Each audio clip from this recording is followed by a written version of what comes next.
Welcome to the Sensitive Mind Show. Your purpose in life as a sensitive is to experience the deeper parts of the mind, to move beyond fear and to manage your energy, no matter the circumstance.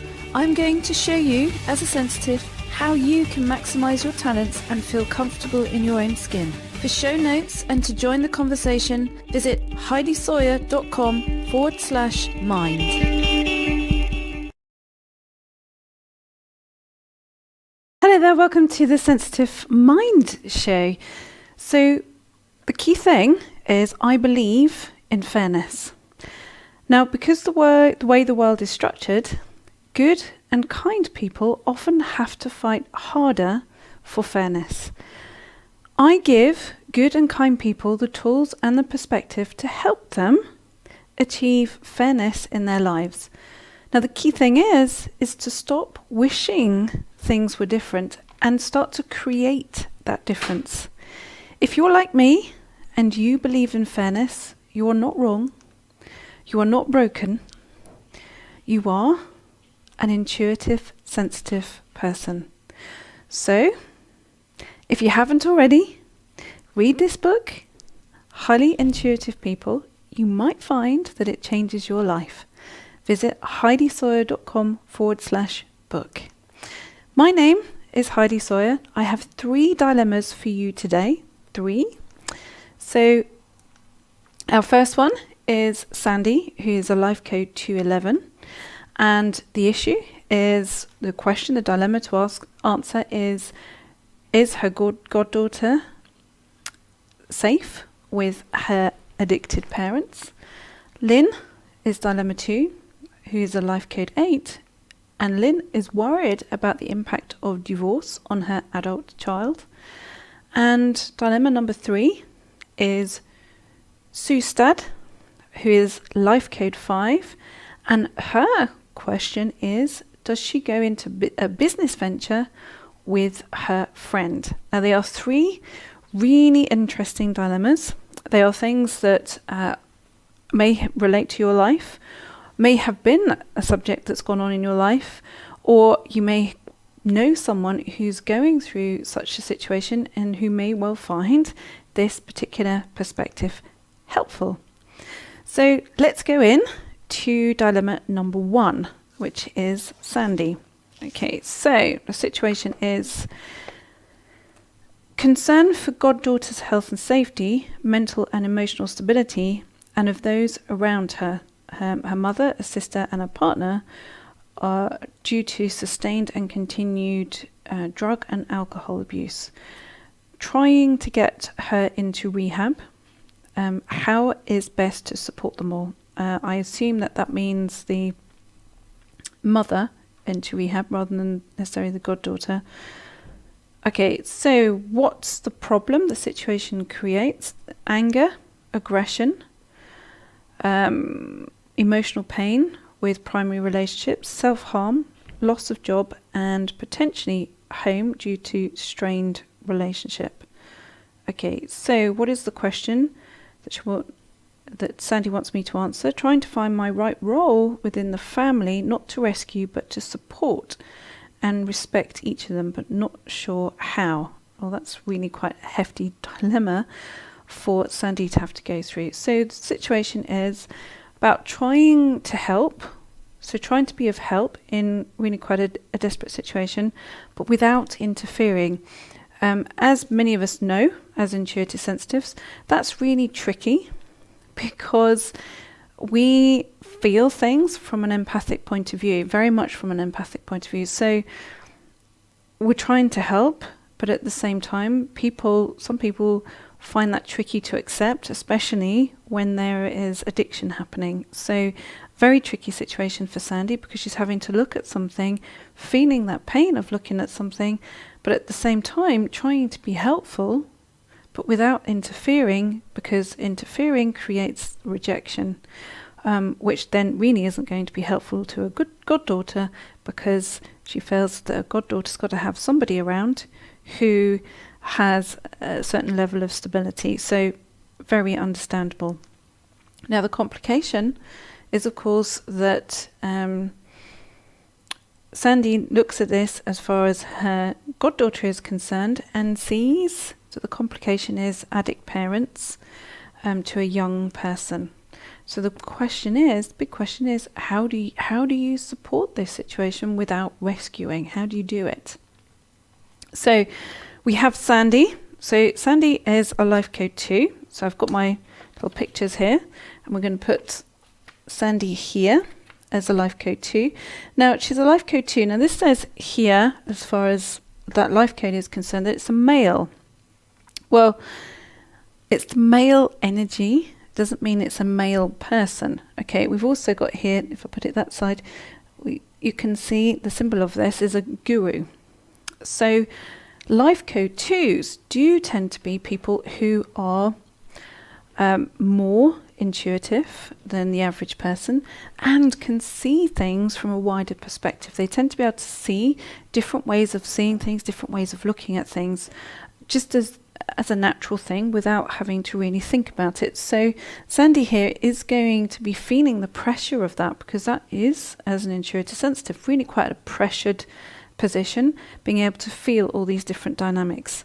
So we've got Bo, who is a life code 4, and I've picked this particular figure, which is the goddaughter's mother. Okay, now I've picked this kind of figure here as someone who's young and hasn't really grown up, because I suspect that that's the relationship, or certainly how everyone kind of feels that Bo's behaviour or how she operates is. So that's why I've picked this particular person. Now, interestingly, her life code is about love. Now, quite often, people find themselves in my experience, I'm not saying that this is across the board, but certainly in my experience, and I can only really offer that as an opinion from my experience, is that people who find themselves in positions of addiction have a relationship with love, trying to look at how to feel loved, or to feel better, or to feel worthy. So it's all really quite centered often around love, which is how in many situations, not all, they find themselves in a position of addiction. So that's not really surprising that Bo's life code is a 4, or it's become a challenge. So the goddaughter, we actually have the name Oscar for the goddaughter, even though she's female. Okay, so I'm going to put her there. And I've picked this particular character because it's a young, sort of a young feel trying to get on in life. When, looking at daughters of, sons of, it's always that energy of how do they move forward? How do they get on in life? How do they progress? How do they do something when they feel that something is operating in their life that feels a little bit of a handicap? So also a life code 4, very interesting. So both of them is instantly we can see that this is a relationship to do about love. So everything around here, everything is going to be from the position of love. We're also looking at Sandy as a life code 2, is the energy that's down this line, the same line as these two characters, so Bo and Oscar, which is, again, it's that kind of shaped by love. And it's interesting that we can see that Sandy's position is kind of over is a perspective that's over these two characters, so she can see from a wider view, even though at any one time these two can't see. Okay, so what Sandy will find herself doing is trying to restrain herself from pointing out the obvious. And the obvious, which is to perhaps everybody else or to other people, but to these two, feeling really quite oblivious. So the dynamic, instantly we can see, is everything to do with love. So the big question is, how do you find the right role, and without rescuing, and trying to offer support and respect for these people involved, but without trying to interfere by saving them? So let's have a look. So let's have a look at Sandy's view within this, how she can have a look at helping these two without feeling that she's interfering. Okay, so I'm using the archetypes. I have these upside down, so I'm going to give them a little shuffle around, so I'm not choosing them. The archetypes are a very helpful way of having a look at something and looking at a situation, because they, the archetypes, what are they? It's Jungian psychology.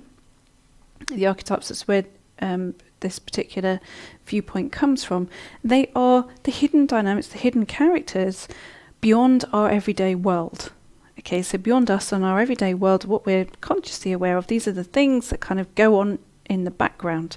So by using these archetypes, it's helping to draw that forward, to have a look at some of those things that are going on in our own background, especially at the moment, because we're in a 9 year, which is all about the subconscious, all about those things that are tucked away, hidden at the back, coming forward, that perhaps we've ignored for years, and found this year that we've had to address them, had to solve them.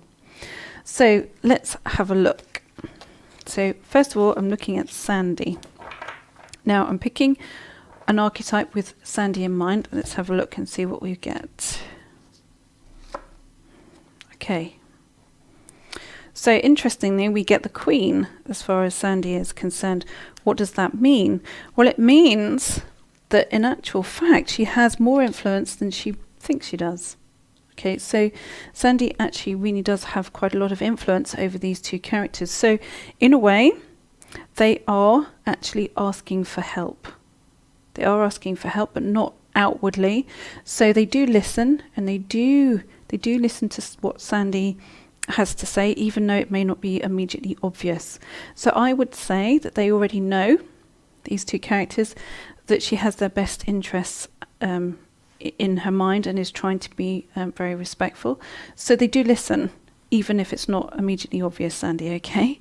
So let's have a look at Beau. So let's have a look and see what's going on for Beau. So again, I've got the archetypes here with Beau in mind. Let's see what we've got. Right, interesting. So we've got God here.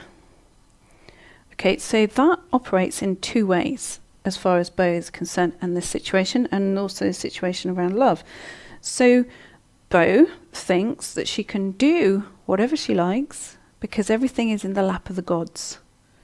So she feels that there isn't any consequence. There's no real consequence for certain actions.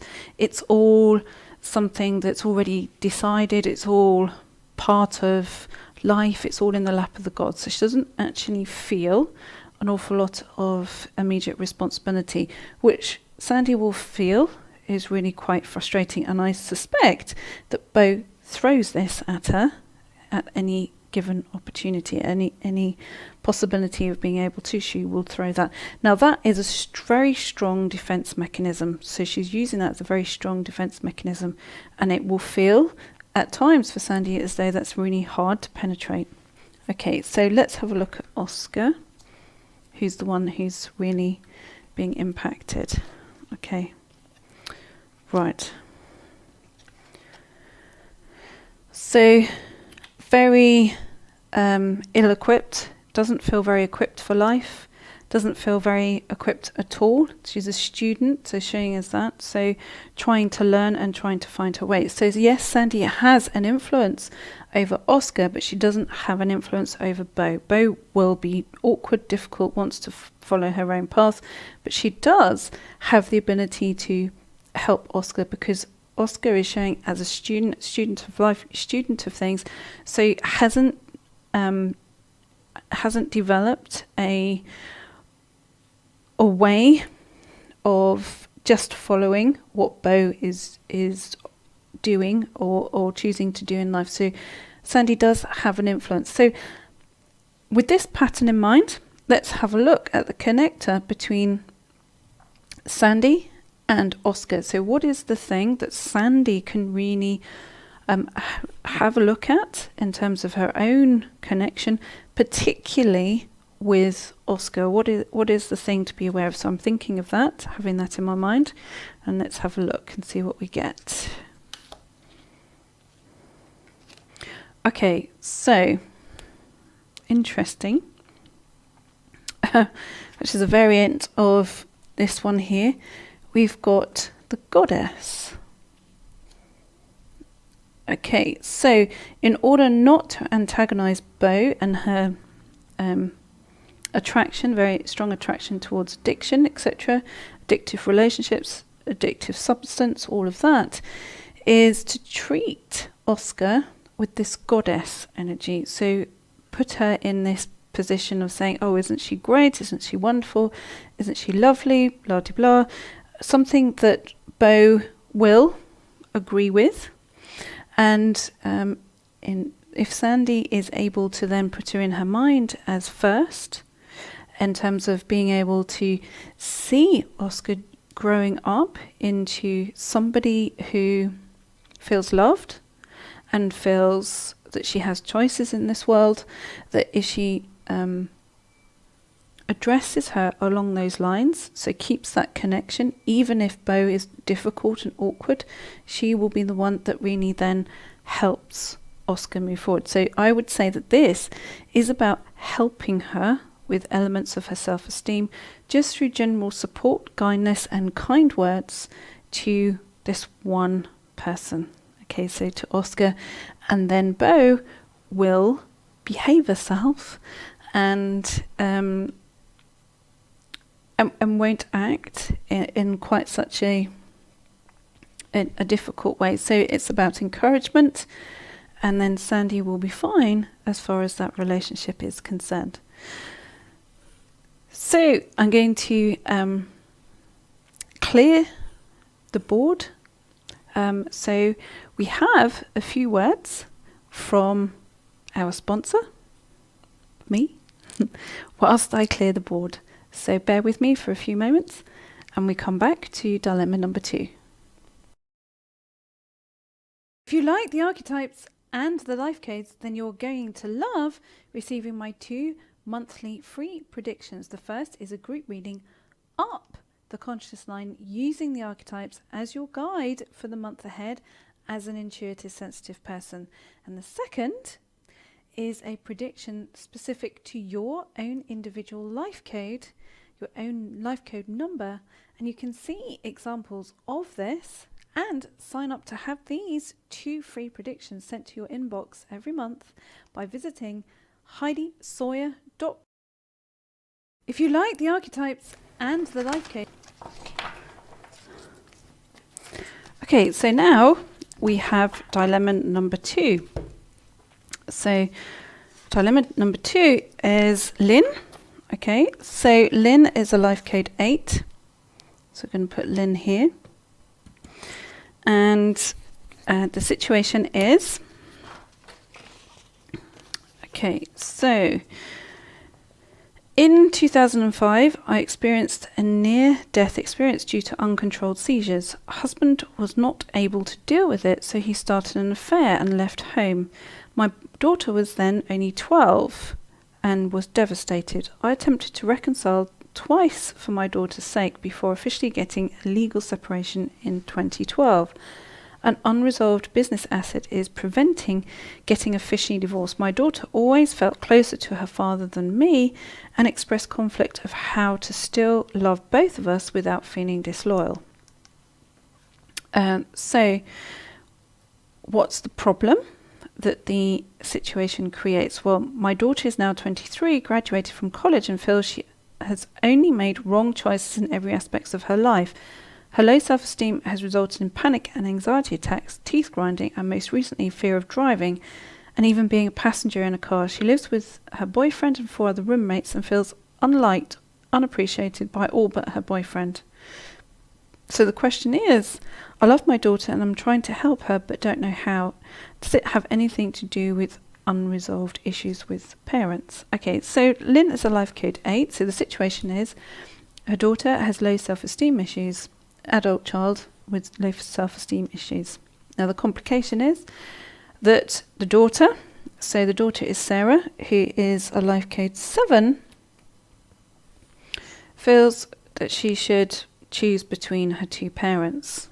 Okay, so the questions are the daughter's issues anything to do with her parents? So Mitchell is the father, okay, and the estranged husband. So he is a life code 110, and I'm going to put him here. So I've chosen Sarah as this kind of teenage look because Sarah, in my mind, is stuck at within her teenage years, which is why she's getting into this position in the first place.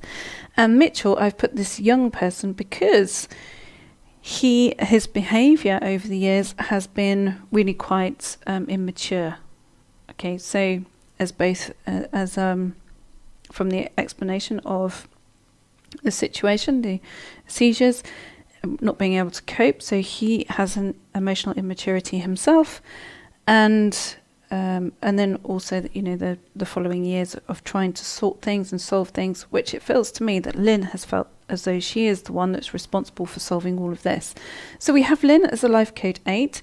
Now 8s are practical. They like to do things properly, very much about doing things properly and being focused as far as that's concerned. They also like to control situations. So for Lynn, this seizure must have been absolutely awful and completely devastating because it's way outside of what would suit a life code 8.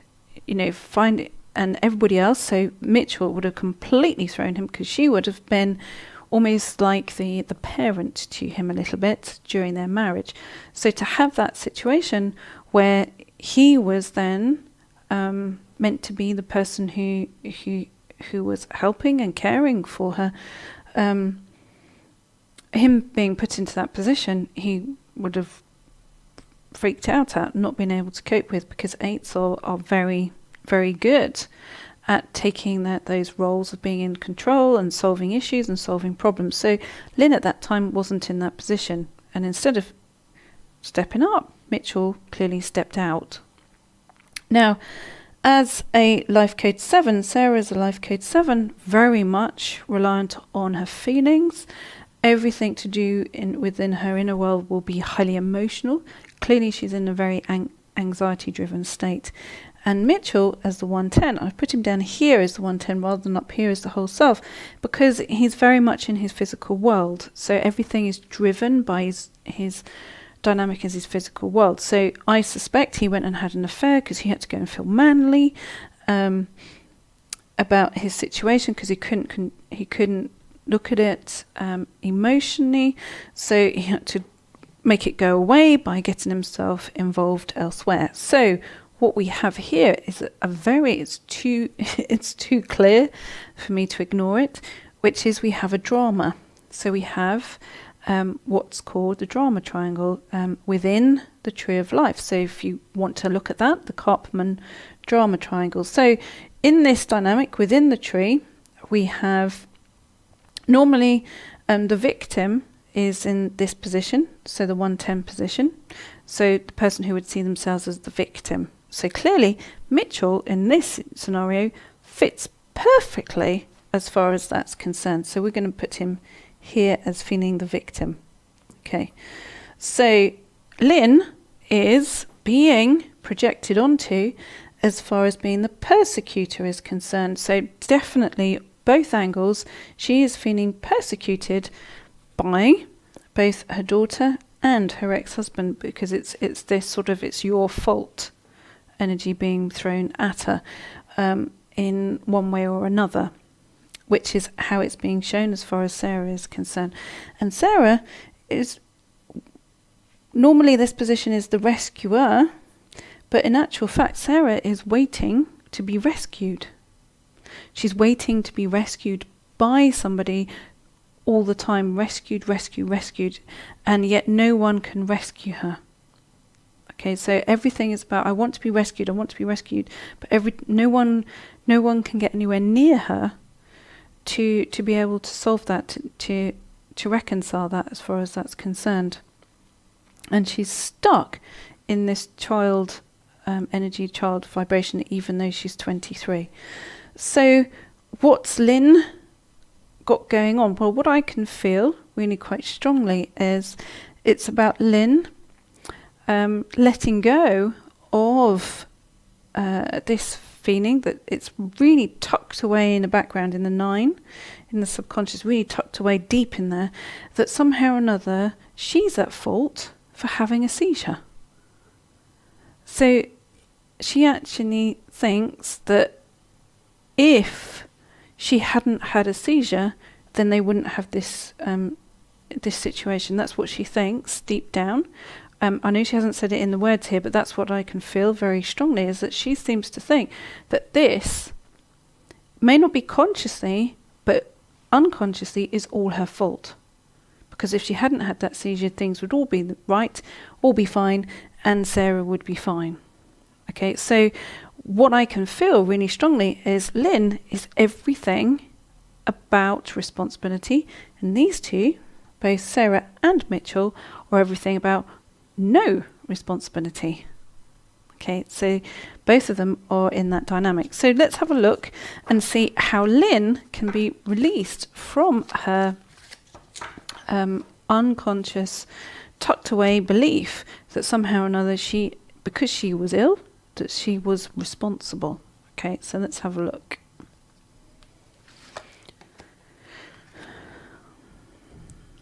Okay, so interesting. We have the Virgin. So what this is about is Lynn wiping the slate clean as far as her own self-blame is concerned about having this seizure back in 2005. Okay, so Lynn would do very well to let herself release from that internal pressure. How does she do that? Well, she explores what's tucked away in the subconscious about feeling that somehow or another she was inadequate for having this seizure. Okay, and let's see what Sarah needs to do in order to grow up, so that she stops projecting this all this fear and anxiety onto everybody else, rather than saying, actually, I'm now responsible for my own life. Okay, so let's have a look. Okay, so Sarah would do well to get to the bottom of her actual fears. So rather than entertain the fears, is to actually get to the bottom of them. So to be her own detective as far as that's concerned, to look herself to be able to resolve this, rather than looking to her mother to fix it for her. Now let's have a look as far as Mitchell is concerned. Let's have a look and see what his part is within this. Okay.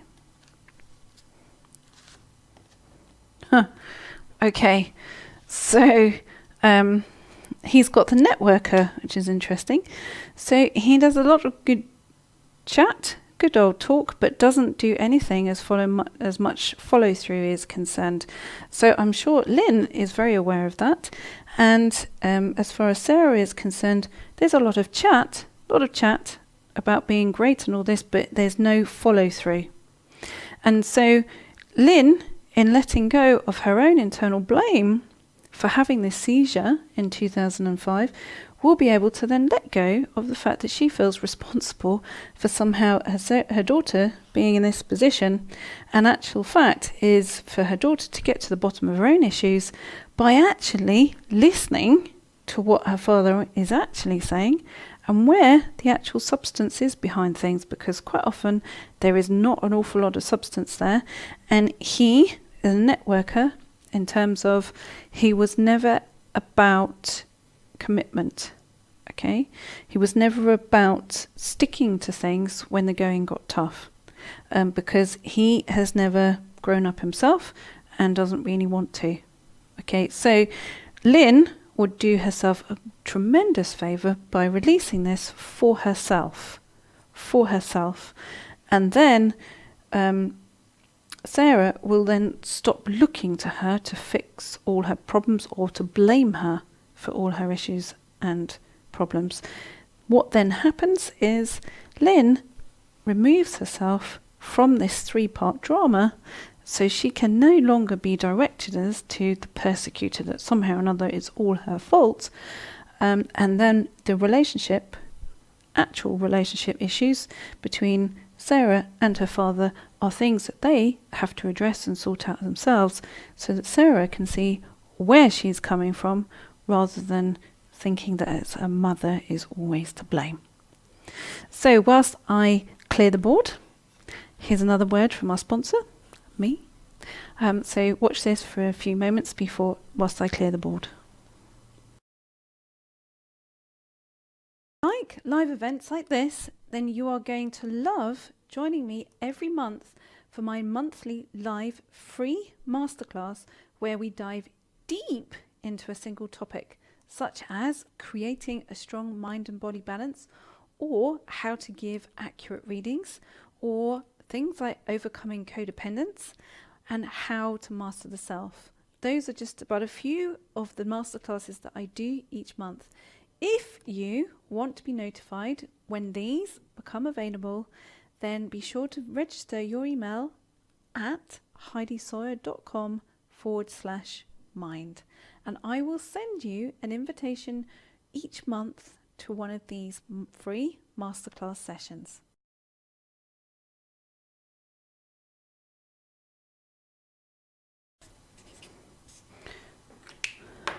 Okay, so we are now moving on to dilemma number 3. So this dilemma is Sustad, who is a life code 5.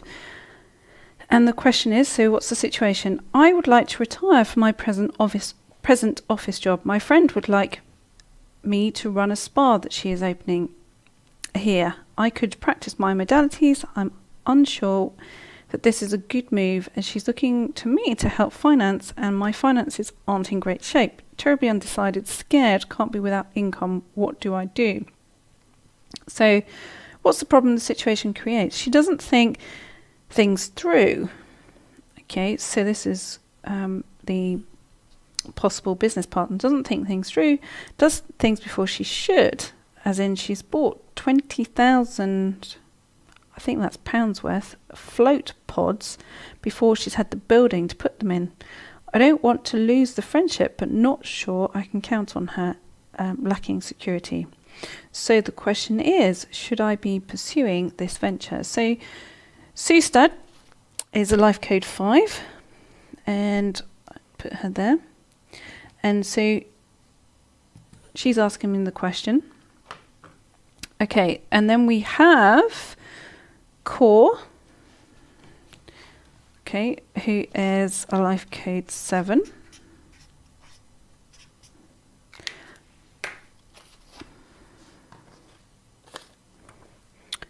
Okay, so I'm going to put it there. Now we have a third person involved here, which is really quite interesting, and I'm going to put that person as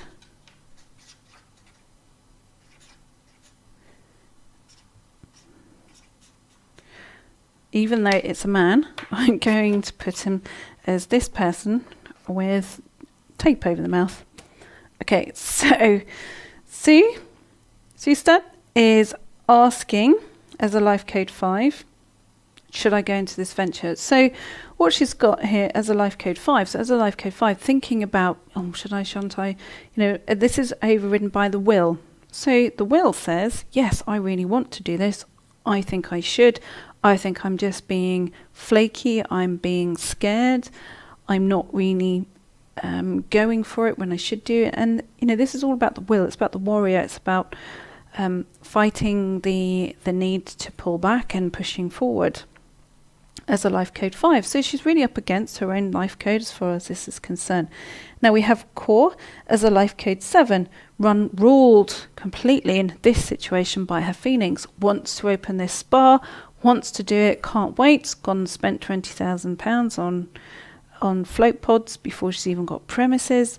That's how she really, really wants to do it. Now, Dougie, I've put in here as is a life code 211, but I've actually put him as this woman with the tape over her mouth, is because he feels that he wants to be able to say something, but he's trying to keep out of it. Okay, so Sustad has put Dougie on here as a kind of almost a third thought as far as this is concerned. So this is really quite interesting because he is Sustad's husband, but I really do feel strongly that he's trying to keep out of it. He's trying to allow her to make her own decision, even though he's got a view on this, which is really quite interesting. So the question is, should she go in? Complication is things don't add up as far as Core is concerned. So is she doing the right thing? Should she, shouldn't she pursue it? Okay, so let's have a look as to what's going on as far as Core is concerned. Okay. So Core is the person who she'll be going into business with. So I'm thinking of Core at the moment. Let's have a look. Oh, ooh. I think we've got a clear answer straight away. Okay, so we have the Saboteur come up as far as Core is concerned. Really interesting. Okay, so let's have a look as far as Sustad is concerned. So should she, shouldn't she, what's her real fear? So I'm thinking about that before, as I choose, I've got them upside down. So let's have a look.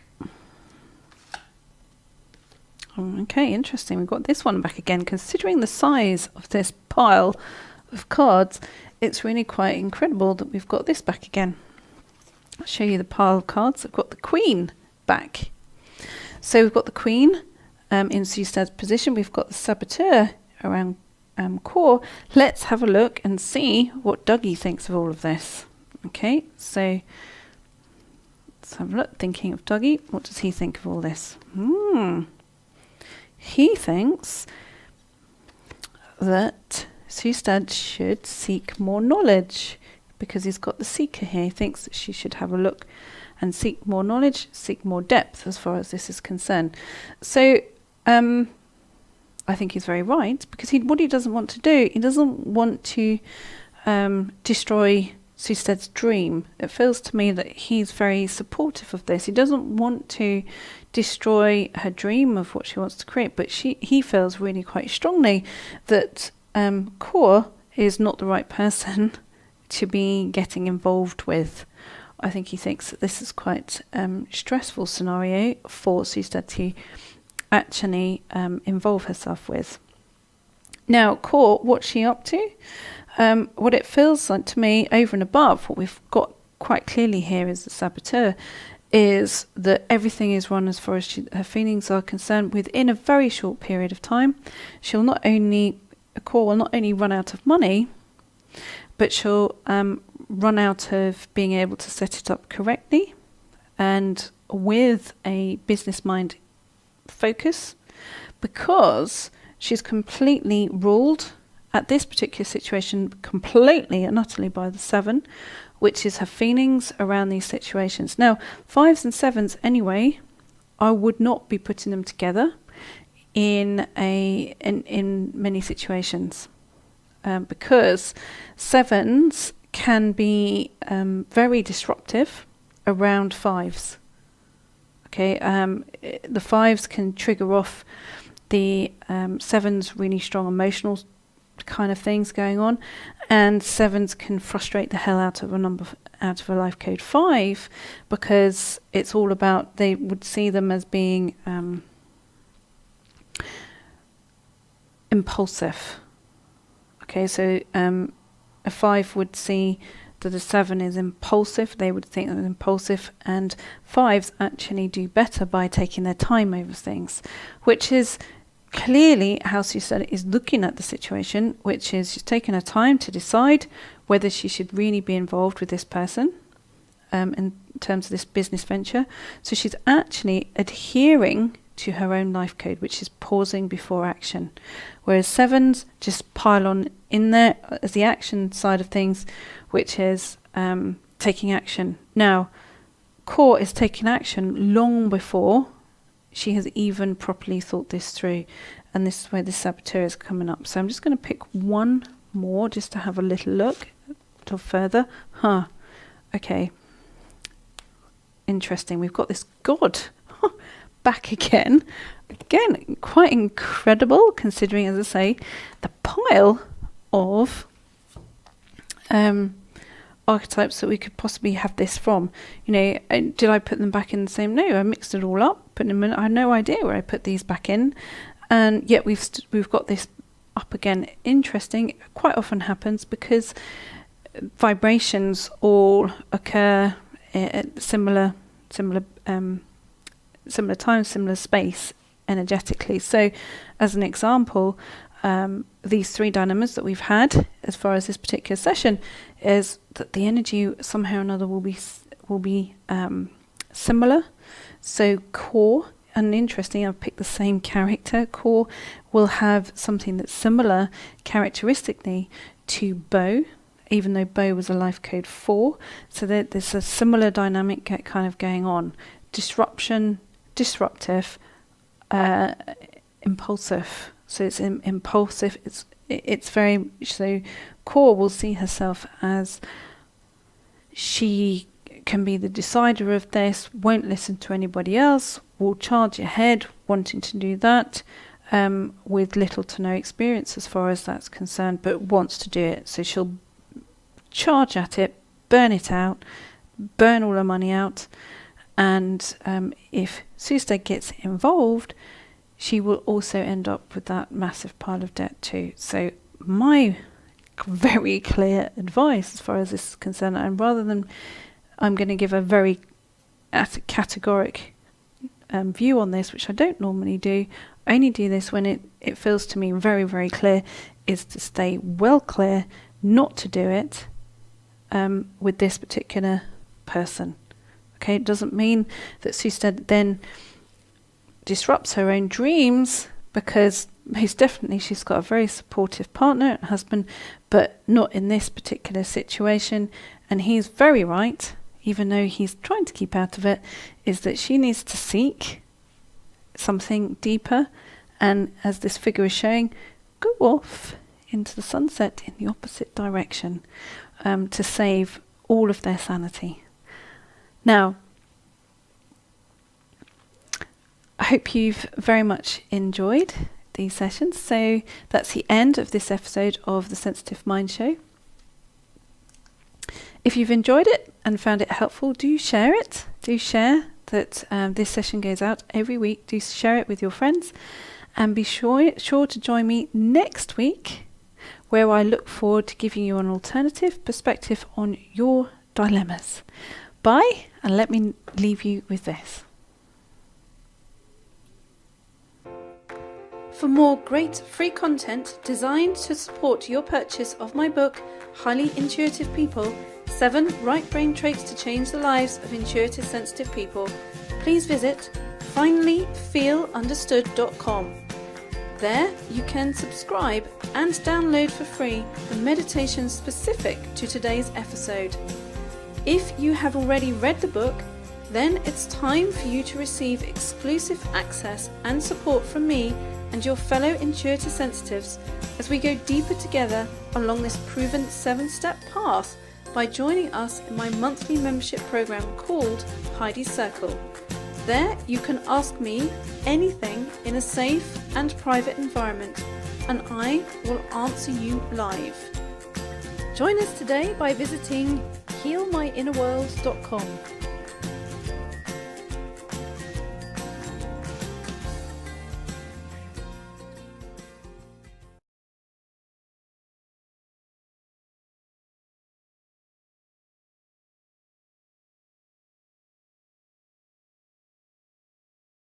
Some people find that tricky to accept, especially when there is addiction happening. So very tricky situation for Sandy, because she's having to look at something, feeling that pain of looking at something, but at the same time trying to be helpful, but without interfering, because interfering creates rejection, which then really isn't going to be helpful to a good goddaughter, because she feels that a goddaughter's got to have somebody around who has a certain level of stability. So very understandable.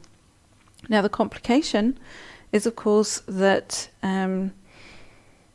Sandy looks at this as far as her goddaughter is concerned and sees that the complication is addict parents to a young person. So the big question is, how do you support this situation without rescuing? How do you do it?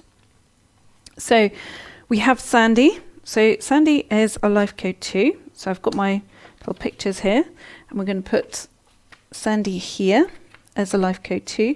Now she's a life code 2. Now this says here, as far as that life code is concerned, that it's a male. Well, it's the male energy. Doesn't mean it's a male person. Okay, we've also got here, if I put it that side, you can see the symbol of this is a guru. So life code 2s do tend to be people who are more intuitive than the average person and can see things from a wider perspective. They tend to be able to see different ways of seeing things, different ways of looking at things, just as a natural thing without having to really think about it. So Sandy here is going to be feeling the pressure of that, because that is, as an intuitive sensitive, really quite a pressured position, being able to feel all these different dynamics. So we've got Bo, who is a life code 4, and I've picked this particular figure, which is the goddaughter's mother. Okay, now I've picked this kind of figure here as someone who's young and hasn't really grown up, because I suspect that that's the relationship, or certainly how everyone kind of feels that Bo's behaviour or how she operates is. So that's why I've picked this particular person. Now, interestingly, her life code is about love.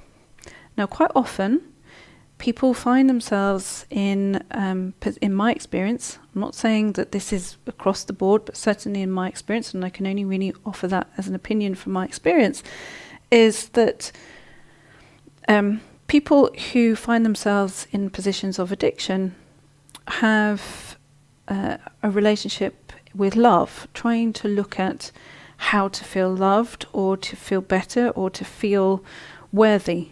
So it's all really quite centered often around love, which is how in many situations, not all, they find themselves in a position of addiction. So fairness in their lives. Now the key thing is to stop wishing things were different and start to create that difference. If you're like me and you believe in fairness, you are not wrong, you are not broken. You are an intuitive, sensitive person. So, if you haven't already, read this book, Highly Intuitive People. You might find that it changes your life. Visit HeidiSawyer.com/book. My name is Heidi Sawyer. I have 3 dilemmas for you today. 3. So, our first one is Sandy, who is a life code 211. And the issue is, the dilemma to answer is her goddaughter safe with her addicted parents?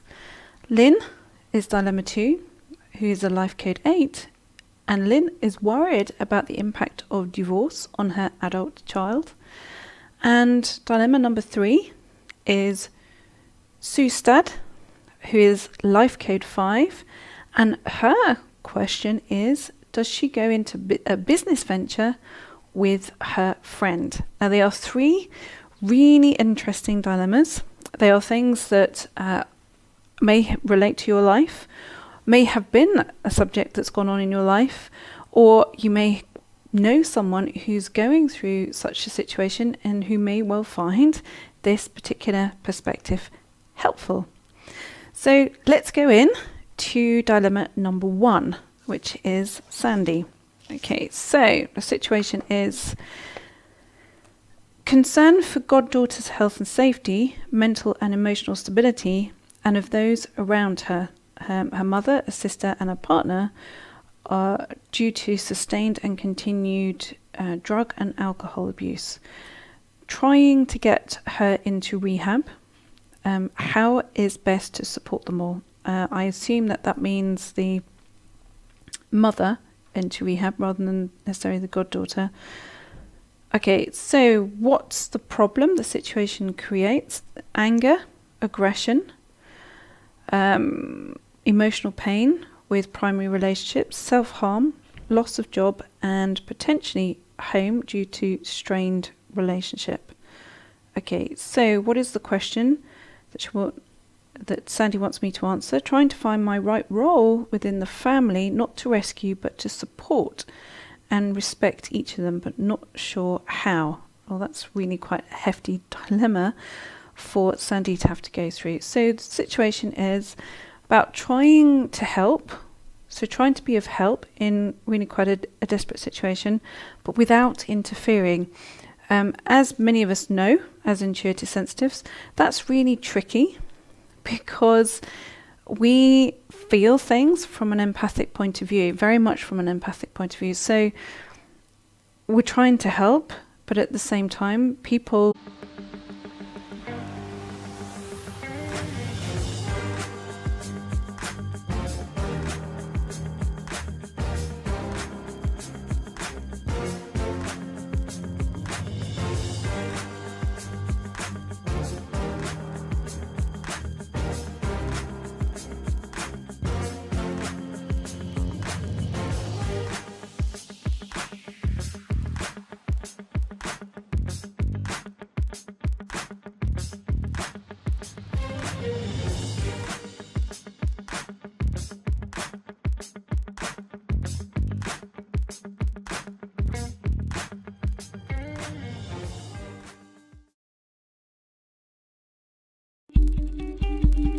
Welcome to the Sensitive Mind Show. Your purpose in life as a sensitive is to experience the deeper parts of the mind, to move beyond fear and to manage your energy, no matter the circumstance.